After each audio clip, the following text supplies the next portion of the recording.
अरिहंत सिद्ध सूरी उपाध्याय साधु सर्व अर्थ के प्रकाशी मांगलिक उपकारी हैं। तिन्ह को स्वरूप जान रागते भई जो भक्ति काय को नवाए स्तुति को उचारी है। धन्य धन्य तिन्हीं ते काज सब आज भये कर जोरी बार बार वंदना हमारी है। मंगल कल्याण सुख ऐसो हम चाहत हैं। हो मेरी ऐसी दशा जैसी तुम धारी है। हो मेरी ऐसी दशा जैसी तुम धारी है। मंगलमय मंगल करण वीत राग विज्ञान नमो ताहि जाते भई अरहंतादि महान। करि मंगल करि हो महा ग्रंथ करन को काज। जाते मिले समाज सब पावे निज पद राज। मिथ्या देवादिक भजे बहुविधि मिथ्या गहन करी। मलिन भयो निज भाव ताको होत अभाव है। सहज रूप दर्शाओ सहज रूप दर्शाओ।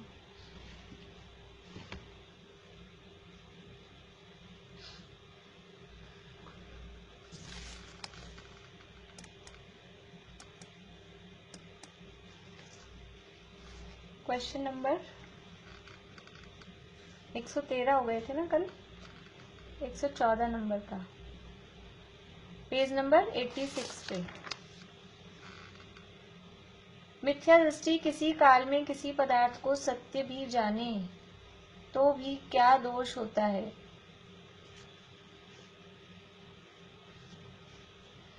पारुल बोलिए। किसी काल में किसी पदार्थ को सत्य भी जाने तो भी निश्चय रूप निर्धारण से श्रद्धान रहित जानना नहीं होता है। श्रद्धान सहित जानना नहीं होता है। अथवा सत्य भी जाने परंतु उससे अपना प्रयोजन आयाथार्थ ही साधना। ये हो गया था क्या कल?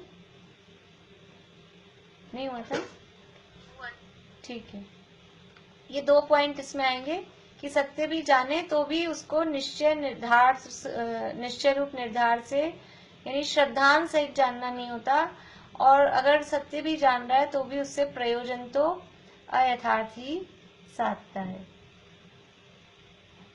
इस मिथ्या ज्ञान का कारण कौन है?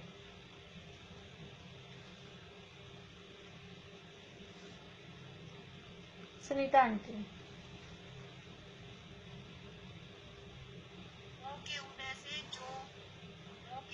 जो मिथ्या भाव होता है सम्यक नहीं होता है इस मिथ्या ज्ञान का कारण है। जो मिथ्यात्व भाव है वही इस मिथ्या ज्ञान का कारण है। इस मिथ्या ज्ञान में ज्ञानावरण को निमित्त क्यों नहीं कहते? पूर्णिमा आंटी।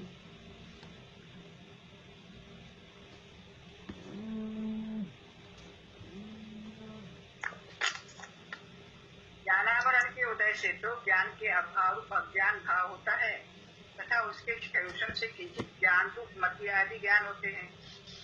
यदि उनमें से किसी को मिथ्या ज्ञान किसी को सम्यक ज्ञान कहें तो ये दोनों ही भाव मिथ्या दृष्टि से सम्यक दृष्टि के पाए जाते हैं। इसलिए उन दोनों के मिथ्या ज्ञान तथा सम्यक ज्ञान का सद्भाव हो जाएगा, लेकिन ऐसे सिद्धांत से विरुद्ध होगा, इसलिए ज्ञानावरण का निमित्त नहीं बनता। बढ़िया। ज्ञानावरण के निमित्त से होने वाले ज्ञान अज्ञान भाव डैश के पाए जाते हैं। ज्ञानावरण के निमित्त से होने वाले ज्ञान अज्ञान रूप भाव डैश के पाए जाते हैं। चमेली आंटी,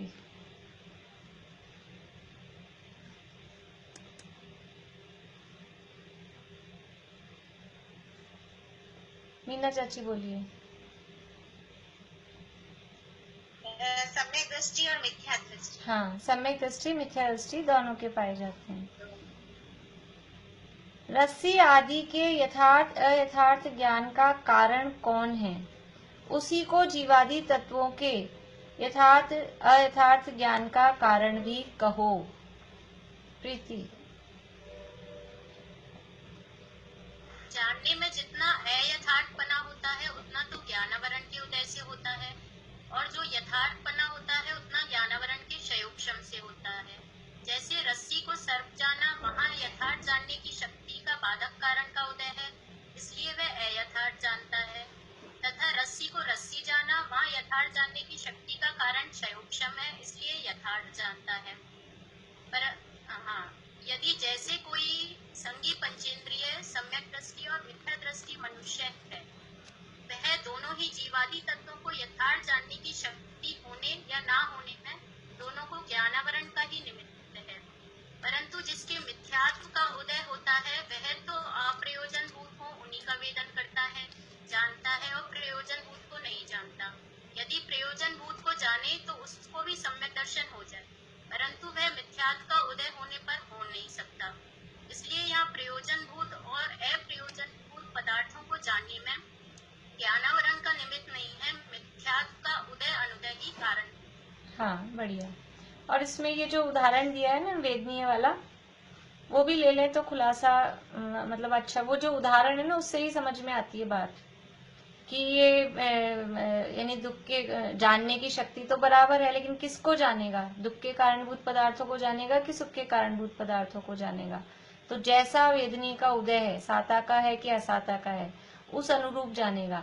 ये उदाहरण दिया, वैसे ही जानने की शक्ति तो बराबर है, लेकिन वो उसको यथार्थ जानेगा कि अयथार्थ जानेगा। तो जैसे वहां वो सुख रूप और दुख रूप जानने की बात है, वैसे ही यहाँ यथार्थ अयथार्थ जानने में ये दर्शन मोह का निमित्त है। बढ़िया, ये पूरा आएगा मतलब इसमें। उसको ये जरूर कर सकते हैं कि अपन उसका अर्थ भाव समझ लें, तो हम अपने शब्दों में जैसा बोल सकें वैसा बोल लें। भाव हमको ख्याल में आना चाहिए। शब्द भले ही भी देख के बोल रहे हैं, लेकिन बात क्या कही गई, प्रश्न क्या चल रहा था और उसका जवाब क्या आया। प्रश्न क्या था कि जो रस्सी सांप, जिसको रस्सी को रस्सी जान रहे हैं, सांप को सांप जान रहे हैं, ये सही और गलत जानने में जो कारण है उसी को जीवादि तत्वों के यथार्थ अयथार्थ जानने का कारण कहो। उसके लिए आपने दर्शन मोह का उदय क्यों निमित्त कहा?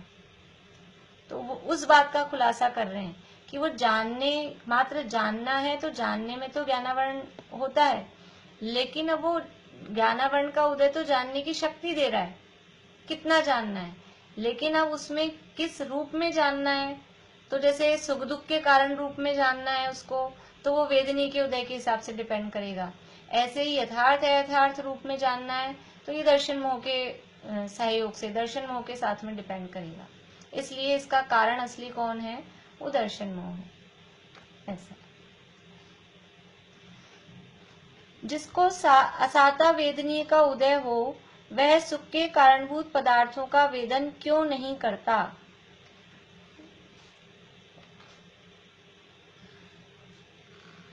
ज्योति जी, आप लोग हाथ खड़ा करिए तो मुझे समझ में आ जाए, वरना हाँ बोलिए ज्योति जी, वरना मुझे मालूम नहीं पड़ता है कि आप लोगों को आ रहा है कि नहीं आ रहा है फिर टाइम।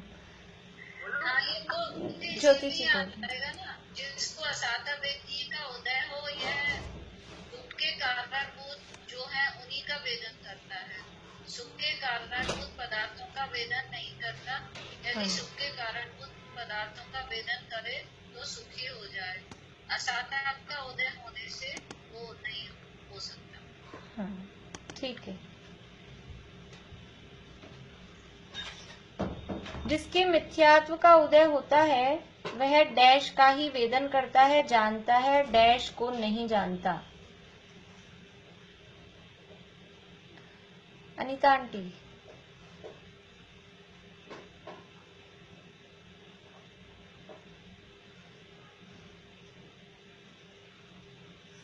निशांती बोलिए।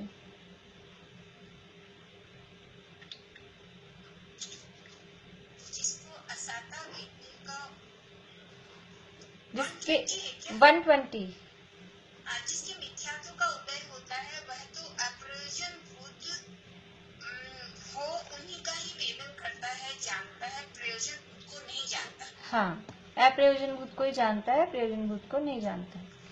प्रयोजनभूत अप्रयोजनभूत पदार्थों को जानने में डैश का निमित्त नहीं है, डैश का उदय अनुदय ही कारणभूत है। इसका भी आप ही बता दीजिए। प्रयोजनभूत अप्रयोजनभूत पदार्थों को जानने में ज्ञानावरण का निमित्त नहीं है, मिथ्यात्व का उदय अनुदय ही कारणभूत है। हाँ, बढ़िया। एकेंद्रिय आदि और संगी पंचेंद्रिय में प्रयोजनभूत पदार्थों को नहीं जानने में किस कर्म का उदय निमित्त है, अथवा उनमें प्रयोजनभूत पदार्थों को जानने में कर्म के निमित्तत्व में क्या विशेषता है। मतलब ये दो प्रश्न दो टाइप से दिए हैं, जवाब एक ही है कि जो एकेंद्रिय और पंचेंद्रिय हैं तो वो जो प्रयोजनभूत पदार्थों को नहीं जान रहे हैं या जान रहे हैं उसमें किस कर्म का उदय निमित्त बनता है। बोलिए पारुल। एकेंद्रिय आदियों में जीवादि तत्व को यथार्थ जानने की शक्ति ही नहीं है, तो वहाँ तो ज्ञानावरण का उदय और मिथ्यात्व के उदय से हुआ मिथ्या दर्शन, इन दोनों का निमित्त। और संगी पंचेंद्रिय में तथा जहाँ संगी मनुष्य आदि में सूक्ष्म आदि लब्धि होने से शक्ति हो और ना जाने वहाँ मिथ्यात्व के उदय का निमित्त। हाँ, देखो यहाँ प्रश्न यानी क्या बताया है कि जवाब यहाँ पीछे जो प्रश्न चल रहा था, पीछे प्रश्न चल रहा था कि ये जो पदार्थ प्रयोजनभूत अप्रयोजनभूत को जो यथार्थ जान रहे हैं यथार्थ जान रहे हैं, इसमें कौन सा कर्म निमित्त बन रहा है। तो प्रयोजनभूत को नहीं जान पा रहे, उसमें दर्शन मोह का उदय निमित्त कहा। दर्शन मोह का उदय निमित्त कहा तो ज्ञानावरण का क्यों नहीं कहा, क्योंकि ज्ञानावरण को कहना चाहिए ना जानने की बात में। तो यहाँ कह रहे हैं कि एकेंद्रिय से लेकर असैनी पंचेंद्रिय तक जो जीव हैं उनमें तो ज्ञानावरण प्लस दर्शन मोह दोनों का उदय निमित्त बन रहा है, लेकिन जो सैनी पंचेंद्रिय है उसमें भी ज्ञानावरण का उदय नहीं, क्योंकि ज्ञानावरण का तो उसके उतना क्षयोक्षम हो गया है, इसलिए ज्ञानावरण का उदय निमित्त नहीं है। वो अकेला दर्शन मोह का उदय ही उसमें निमित्त है कि वो प्रयोजनभूत को नहीं जान पा रहा है। और यहाँ बात अपन ही लोग कर रहे हैं सब सैनी पंचेंद्रिय, इसलिए यहाँ पर ये जो मिथ्या ज्ञान है प्रयोजनभूत तत्वों के संबंध में उसमें दर्शन मोह का उदय ही निमित्त कहा है, ज्ञानावरण को निमित्त नहीं कहा। एकेंद्रिय आदि की बात आएगी तो उसमें उसका तो ज्ञानावरण का भी उदय है, क्योंकि उसको उतना क्षयोक्षम ही नहीं है, ज्ञान का शक्ति ही नहीं है।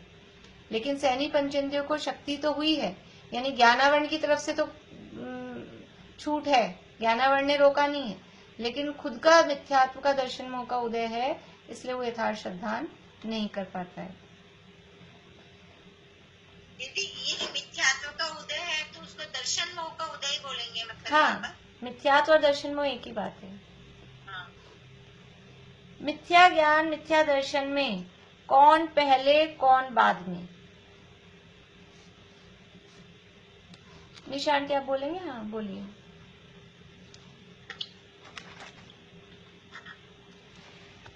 यह प्रश्न है कि ज्ञान होने पर श्रद्धान होता है, इसलिए पहले मिथ्या ज्ञान कहो और बाद में मिथ्या दर्शन कहो। और अपना प्रश्न है कि मिथ्या ज्ञान मिथ्या दर्शन में कौन पहले कौन बाद में। जाने बिना श्रद्धान कैसे हो, अतः पहले जानना होना चाहिए, परंतु मिथ्या और सम्यक ऐसी संज्ञा ज्ञान को मिथ्या दर्शन और सम्यक दर्शन के निमित्त से होती है। जैसे मिथ्या दृष्टि और सम्यक दृष्टि सुवर्णादि पदार्थों को जानते तो समान है, परंतु वही जानना मिथ्या दृष्टि के मिथ्या ज्ञान नाम पाता है और सम्यक दृष्टि के सम्यक नाम पाता है। इसी प्रकार सर्व मिथ्या ज्ञान और सर्व सम्यक ज्ञान को मिथ्या दर्शन और सम्यक दर्शन कारण जानना। उसी प्रकार जहाँ सामान्यतया ज्ञान श्रद्धान का निरूपण हो, वहाँ तो ज्ञान कारणभूत है, उसे प्रथम कहना, और श्रद्धान कार्यभूत है, उससे बाद में कहना। तथा जहाँ मिथ्या सम्यक ज्ञान श्रद्धान का निरूपण हो, वह श्रद्धान कारणभूत है, उसे पहले कहना, और ज्ञान कार्यभूत है, उसे बाद में कहना। हाँ, यानी प्रश्न था, अपने शब्दों में भी कह सकते हैं, पर ये बहुत इजी सही था। मिथ्या ज्ञान मिथ्या दर्शन में कौन पहले कौन बाद में, कि सामान्य रूप से जाने बिना श्रद्धान नहीं होता है, इसलिए ये जो ज्ञान को मिथ्या वैसे तो सामान्य रूप से जब कहा जाता है तो ज्ञान पहले श्रद्धान बाद में, ऐसा कहा जाता है। लेकिन जब मिथ्या और सम्यक की बात आती है तो वो श्रद्धान के अनुसार ज्ञान को मिथ्या और सम्यक नाम पड़ता है, ऐसी बात यहाँ पर कही है। ज्ञान को सेकंड पैराग्राफ नहीं आएगा, सेकंड भी आएगा, दोनों सेकंड, मैंने सिर्फ सेकंड लिखा है, मतलब उससे ऊपर वाला। हाँ, सेकंड तो मेन है ही, और ऊपर वाला को भी लेंगे उसमें, सेकंड तो आएगा ही आएगा। ज्ञान को मिथ्या सम्यक संज्ञा किसके निमित्त से होती है? पूर्णिमा आंटी।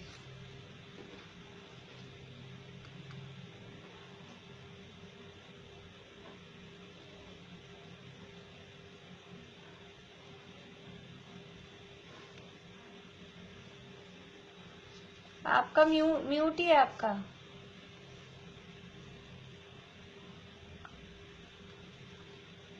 मिथ्या सम्यक ऐसी संज्ञा ज्ञान को मिथ्या दर्शन और सम्यक दर्शन के निमित्त से होती है, जैसे मिथ्या दृष्टि और सम्यक दृष्टि का जो उदाहरण पहले दिया था, वही उदाहरण इसमें आया। हाँ, मिथ्या दर्शन और सम्यक दर्शन के निमित्त से होती है। बढ़िया, चलिए इतना ही करते हैं अभी, आगे कल कर लेंगे, या फिर ये यहाँ तक कर लें कि मिथ्याचारित्र के स्वरूप तक। 2-3 प्रश्न और करें, आप लोगों ने देखे? टॉपिक 1 हो जाएगा पूरा। ज्ञान श्रद्धान में कारण कार्यपना किस प्रकार है? अनिता आंटी आप बताएंगे?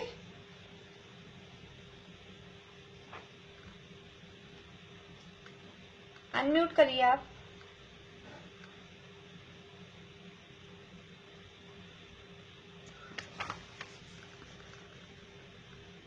अनिता आंटी, हाँ। क्या वह हो तो वह हो, इस अपेक्षा से कारण कार्यपना होता है। जो उदाहरण है कि दीपक और प्रकाश युगपद होते हैं, तथापि दीपक हो तो प्रकाश हो, इसलिए दीपक कारण है और प्रकाश उसका कार्य हुआ। उसी प्रकार ज्ञान और श्रद्धान के हैं कि अथवा मिथ्या दर्शन मिथ्या ज्ञान में सम्यक दर्शन सम्यक ज्ञान के कारण और कार्यपना चाहिए। हाँ, यद्यपि दोनों साथ ही होते हैं, फिर भी वह हो तो वह हो, ऐसा इनमें कारण कार्यपना है। किस प्रकार से कारण कार्यपना है? कि ये हो तो वो हो, तो सम्यक दर्शन हो तो सम्यक ज्ञान होता है, या मिथ्या दर्शन हो तो मिथ्या ज्ञान होता है। और उदाहरण दिया दीपक और प्रकाश का, उस प्रकार। एक मिथ्या दर्शन ही को संसार का कारण कहना था, मिथ्या ज्ञान को अलग किस लिए कहा?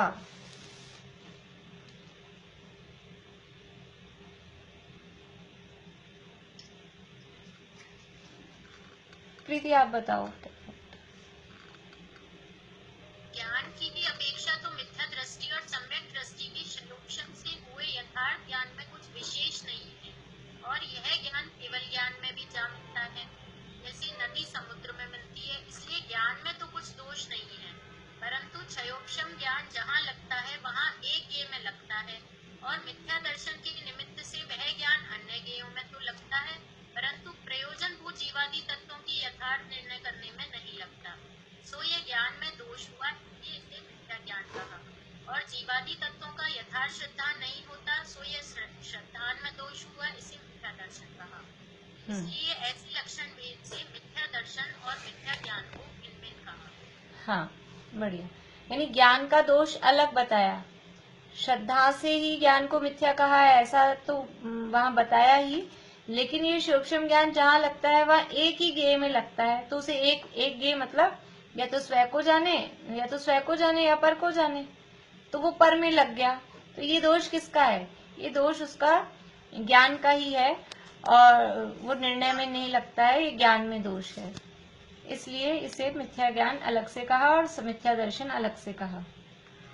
मिथ्या दर्शन मिथ्या ज्ञान में अंतर बताइए। मिथ्या दर्शन और मिथ्या ज्ञान में क्या अंतर है? कारण एक कार्य। हाँ बोलिए आंटी, बोलिए।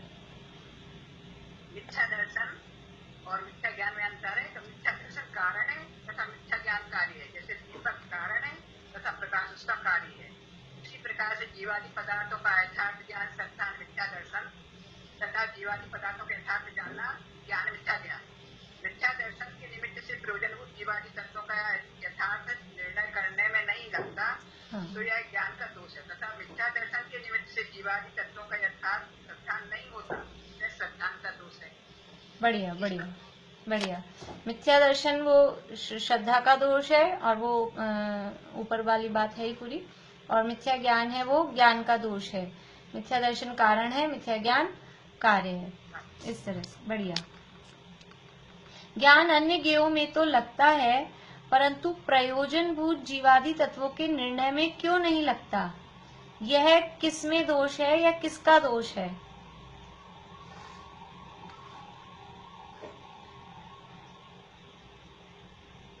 बोलिए मीना चाची, बोलिए।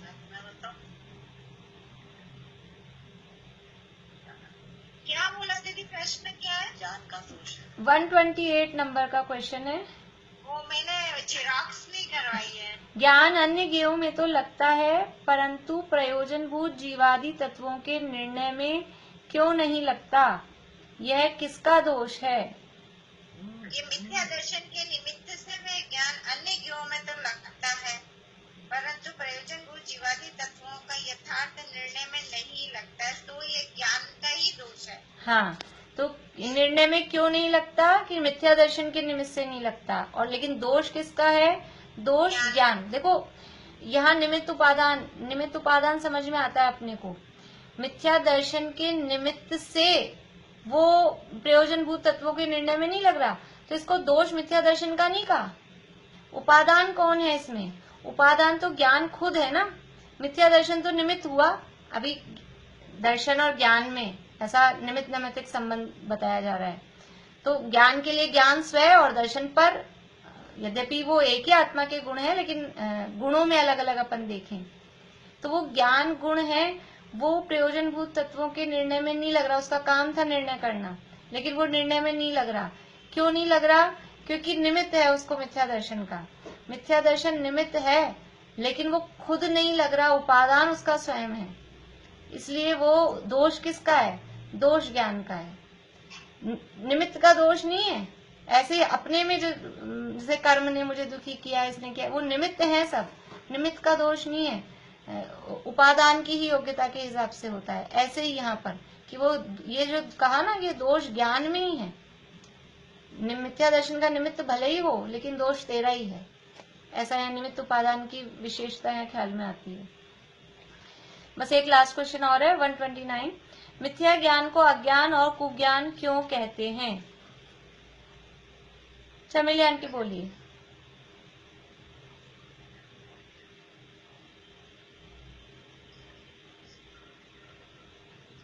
ज्ञान के अभाव में मिथ्या ज्ञान को अज्ञान कहा और अपना प्रयोजन है, इसलिए इसी ज्ञान को कुज्ञान कहा। हाँ, तत्व ज्ञान का अभाव है इसलिए अज्ञान, और अपना प्रयोजन नहीं साध रहा इसीलिए इसको कुज्ञान कहा है। ये अभी यहाँ तक हो गए अपने।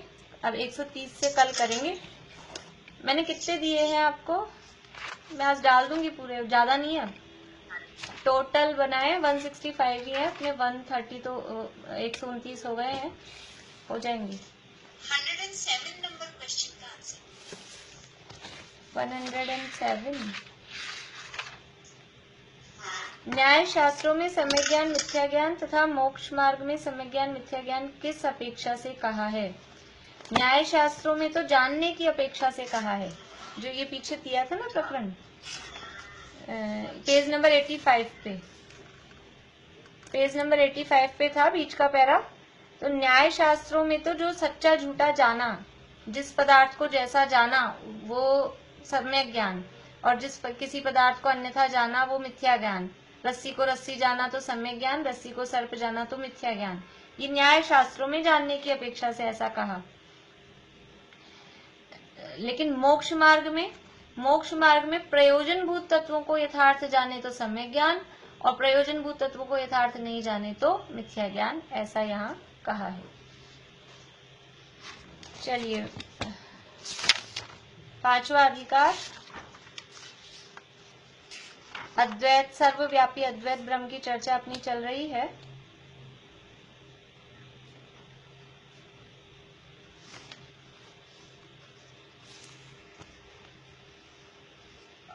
पेज नंबर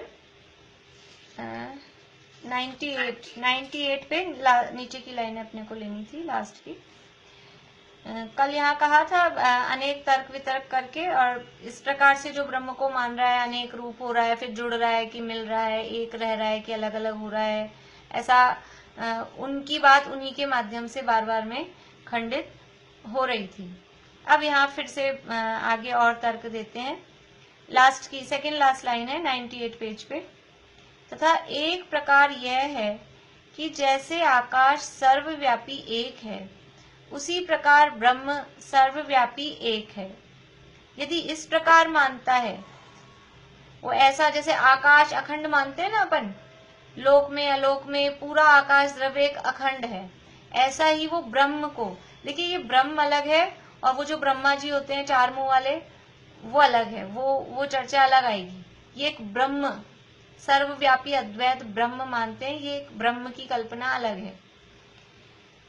तो जैसे आकाश सर्वव्यापी एक है, उसी प्रकार ब्रह्म सर्वव्यापी एक है, सब जगह पूरा ब्रह्म में से अखंड रूप से आकाश की जैसे फैला हुआ है। यदि इस प्रकार मानता है तो आकाशवत बड़ा ब्रह्म को मान, जैसे आकाश बड़ा है इतना, वैसा ब्रह्म को मान, और जहाँ घट पटादिक हैं, वहां जिस प्रकार आकाश है उसी प्रकार ब्रह्म भी है, ऐसा भी मान। जैसे हम आकाश को एक अखंड द्रव्य मानते हैं, तो अभी यहाँ मैं बैठी हूँ, तो यहाँ आकाश भी है, आकाश अलग है, मैं अलग हूँ। आप जहाँ बैठे हो या जो भी अपनी चीजें रखी है, पुस्तक रखी है, तो ये पुस्तक अलग है और आकाश उसके अलावा अलग है, ऐसा है। तो वहाँ आकाशवत बड़ा ब्रह्म को मान, और जहाँ घटपटादिक है, वहां जिस प्रकार आकाश है उसी प्रकार ब्रह्म भी है, ऐसा भी मान। परंतु जिस प्रकार घटपटादि को और आकाश को एक ही कहें तो कैसे बनेगा। अब यहाँ आकाश में यहाँ पुस्तक रखी है, तो पुस्तक और आकाश एक ही हो गए क्या? हाँ, मैं और आकाश यहाँ हम हैं तो एक हो गए क्या? ऐसा तो नहीं हुए। आकाश अपने अलग है और जो जीव यहाँ बैठा है वो अपने अलग है, जो पुद्गल जहाँ रखे हैं वो अपने अलग हैं। तो यहाँ कह रहे हैं कि जिस प्रकार घटपटादि को और आकाश को एक ही कहें तो कैसे बनेगा, उसी प्रकार लोक को और ब्रह्म को एक मानना कैसे संभव है। आप कह रहे हो पूरा ब्रह्म तो पहले लोक में फैला हुआ है और फिर ये वस्तुएं भी सब ब्रह्म की अंश हैं, तो ऐसे अलग अलग कैसे होगा। आकाश एक अखंड द्रव्य है और उसमें जीव पुद्गल आदि द्रव्य अलग अलग रहते हैं, वो अलग अलग रहते हैं। लेकिन यहाँ कह रहे हैं कि घटपटादि को और आकाश को एक ही कहें तो कैसे बनेगा, वो दोनों एक तो नहीं हो गए। उसी प्रकार लोक को और ब्रह्म को एक मानना कैसे संभव है। तथा आकाश का लक्षण तो सर्वत्र भासित है, इसलिए उसका तो सर्वत्र सद्भाव मानते हैं। ब्रह्म का लक्षण तो सर्वत्र भासित नहीं होता, इसलिए उसका सर्वत्र सद्भाव कैसे माने। आकाश का लक्षण क्या है? आकाश का लक्षण क्या है? क्या है आकाश का लक्षण? हाँ, जगह देना। ठीक है, जगह देना, ये आकाश का लक्षण है। तो वो समझ में आता है कि जो भी द्रव्य जहाँ है वो सब जगह लिए हुए हैं और वो जगह आकाश में ली हुई है।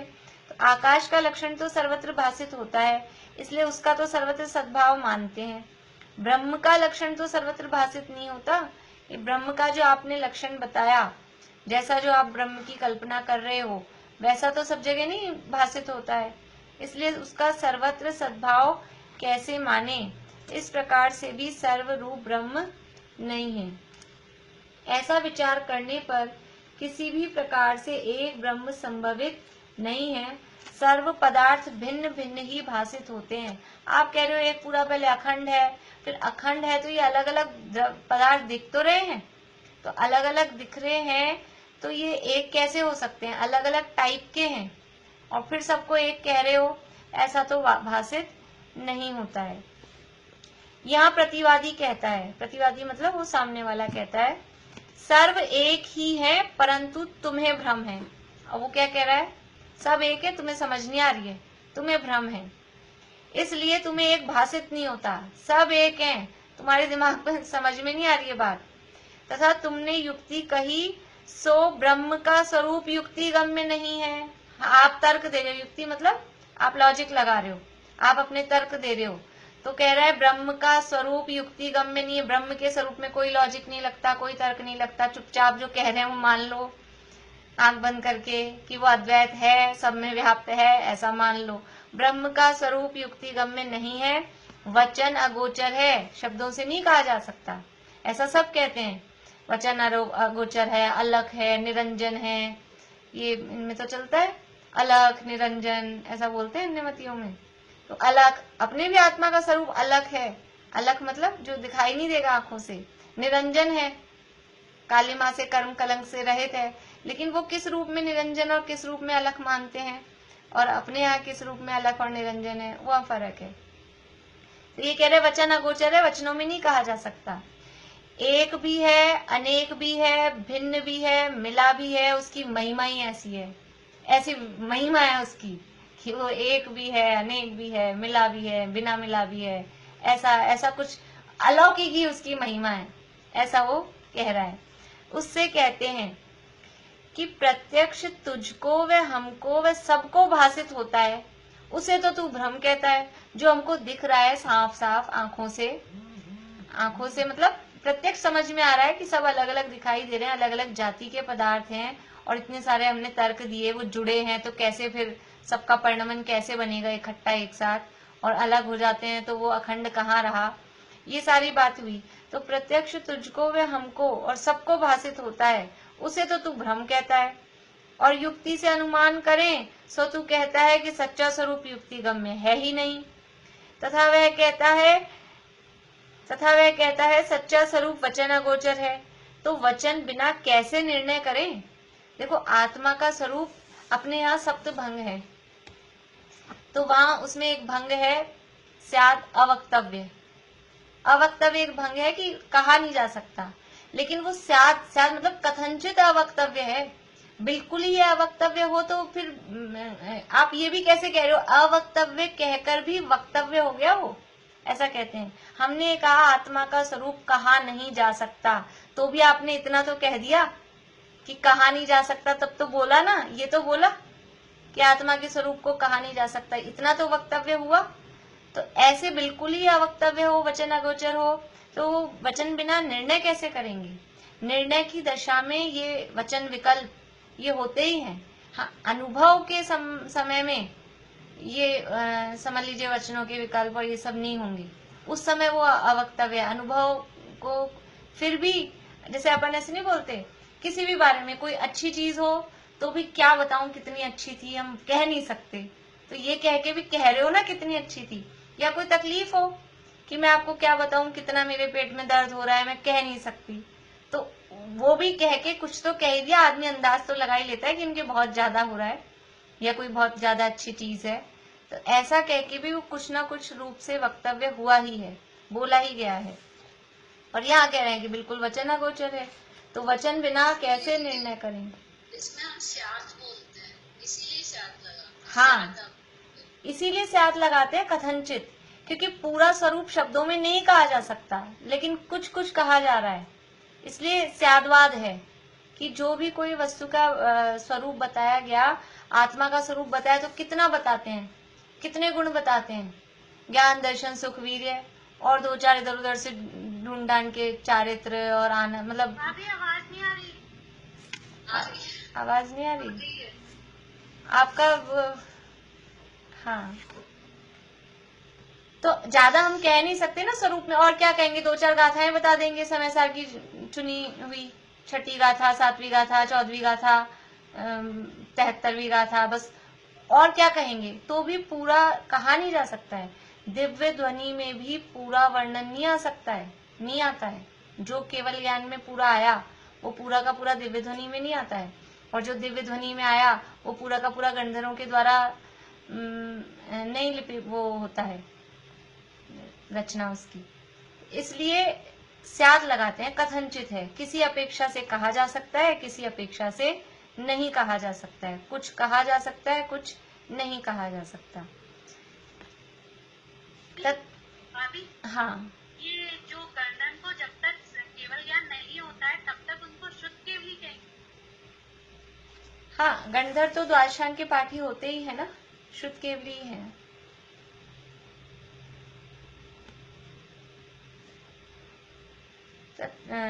तथा कहता है, एक भी है, अनेक भी है, भिन्न भी है, मिला भी है, परंतु उसकी अपेक्षा नहीं बतलाता। अभी कह रहा था एक भी है, अनेक भी है, मिला भी है, भिन्न भी है, गजब की महिमा है भाई ब्रह्म की।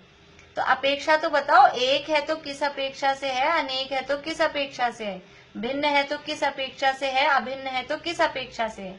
हम जो बात करते हैं वो अपेक्षा लगा के कथन करते हैं। समय सार में कर्ता कर्म अधिकार के में कलश है लास्ट में, एक बद्धो न तथा परस्य, एक कहे ना बंधा दूसरा कहे बंधा है, किंतु यह तो उभय नयों का पक्षपात है। पक्षपात से रहित तत्ववेदी जो जन है, उनको यह चैतन्य आत्मा, स्लिप हो गई, मेरे को याद था, कोई बात नहीं। ये कलश है, ऐसे 1 से 18-20 कलश। उनको तो यह जीव सदा चैतन्य रूप है, उनको तो यह जीव सदा चैतन्य रूप है। तो वहां ऐसे ऐसे दोनों अलग अलग, एक भी कह रहे हैं, अनेक भी कह रहे हैं, बद्ध भी कह रहे हैं, अबद्ध भी कह रहे हैं, रागी भी कह रहे हैं, वीतरागी मतलब राग से रहित ऐसा भी कह रहे हैं। पूरे ऐसे हैं, 18-19 कलश हैं पूरे। तो वहां हम अपेक्षा बता रहे हैं, एक कह रहा है एकस्य, एक नय से और दूसरे नय से। किस नय से आत्मा एक है और किस नय से अनेक है?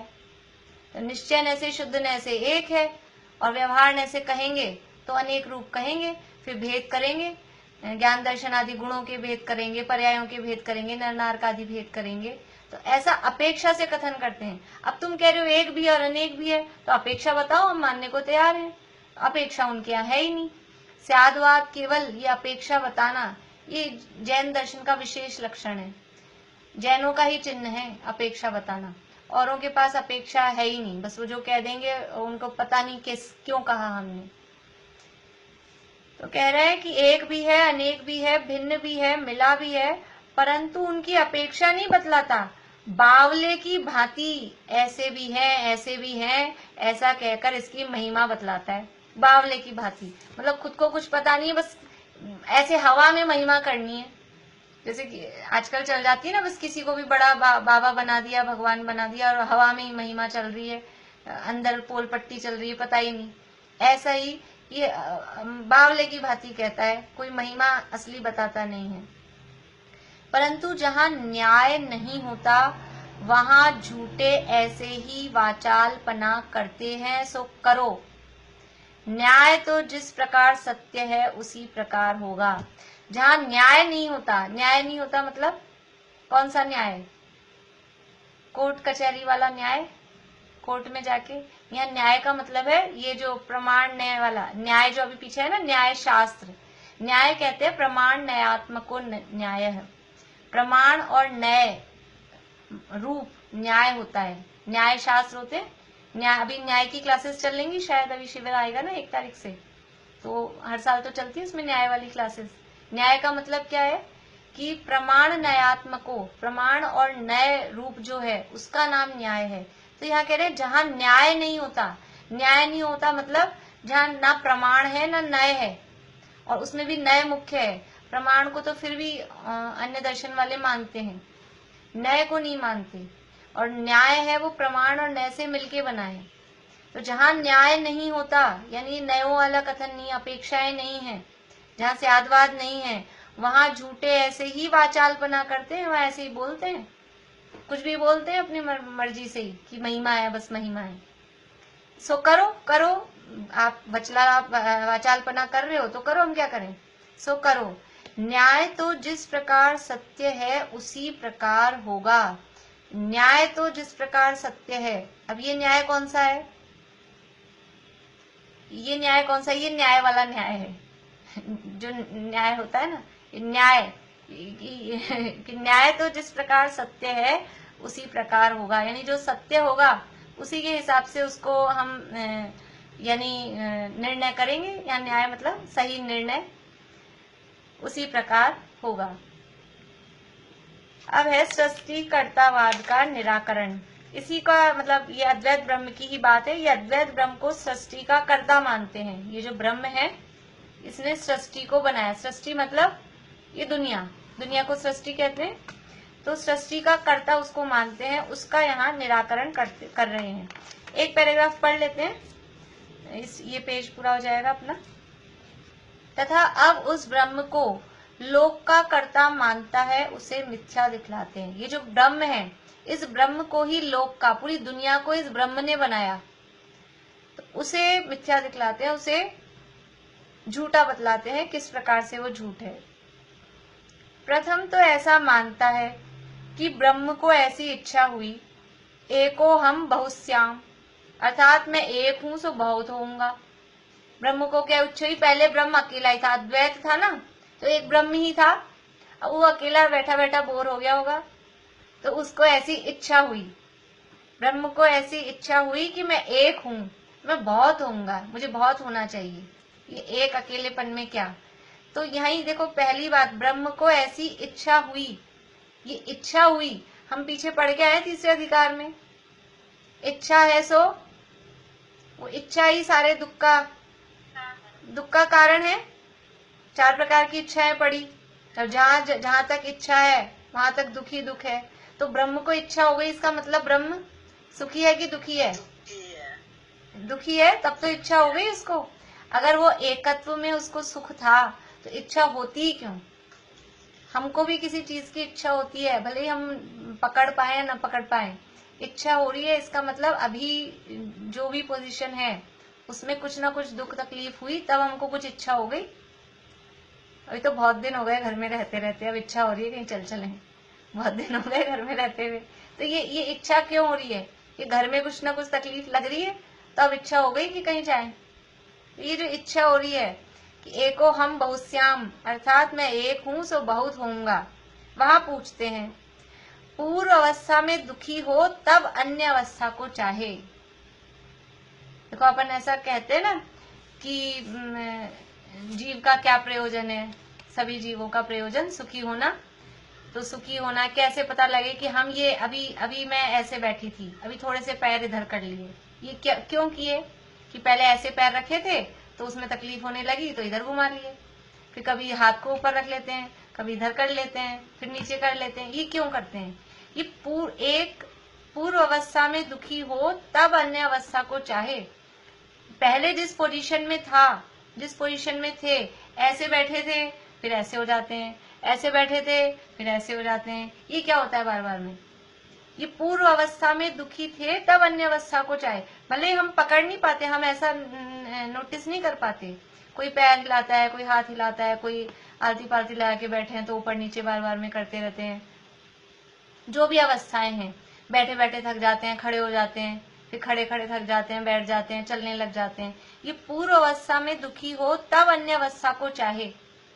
सो ब्रह्म ने एक अवस्था से बहुत रूप होने की इच्छा की, तो उस एक रूप अवस्था में क्या दुख था? भाई उसने एक, उसकी अवस्था थी एक रूप, अद्वैत ब्रह्म था। अब उसने सोचा मैं बहुत हूं, तो वो जो पहले एक रूप था उसमें तब उसको क्या दुख था?